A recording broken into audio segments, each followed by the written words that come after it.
You're listening to the Quint's podcast.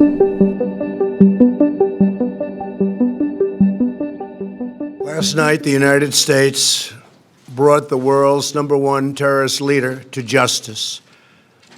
Abu Bakr Al-Baghdadi is dead. He was the founder and leader of ISIS, the most ruthless and violent terror organization anywhere in the world. He died like a dog. He died like a coward. The world is now a much safer place. That was US President Donald Trump announcing that Abu Bakr Al-Baghdadi, the leader of the Islamic State terror group, was killed in a US military raid on 26 October. Baghdadi was the leader that the Islamic State grew around. In the past, there have been rumors and whispers of Baghdadi's death, but this is the first time the US administration has confirmed the news. What led to the sudden break, and what does his death mean for India and the rest of the world?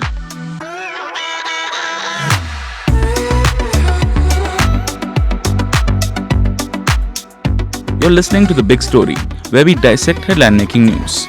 I'm Vishnu Gopinath.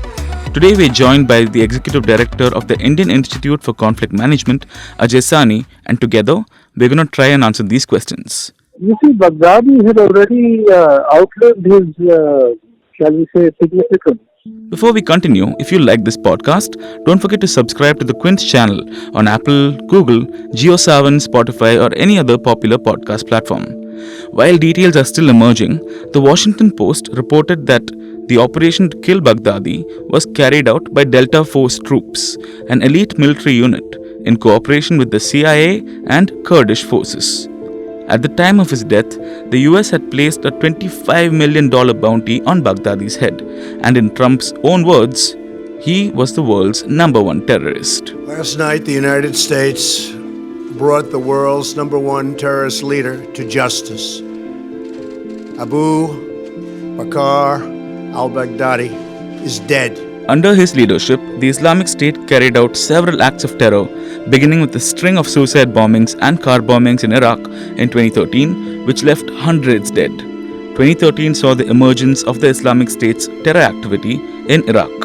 In 2014, the Islamic State spread its tentacles further, with people who had been radicalized by the outfit carrying out attacks in other parts of the world, including Belgium, Canada, Australia, the US, and France.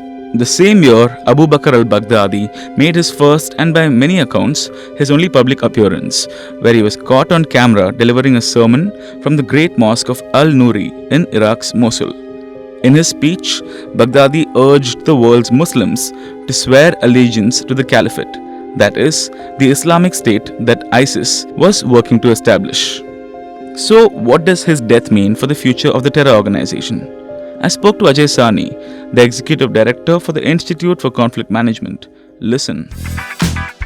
Want to hear the rest of this podcast? Check out the link to the full episode in the description below and follow the Quint on Apple Podcasts, Google Podcasts, Spotify, JioSaavn, and all other platforms we are on.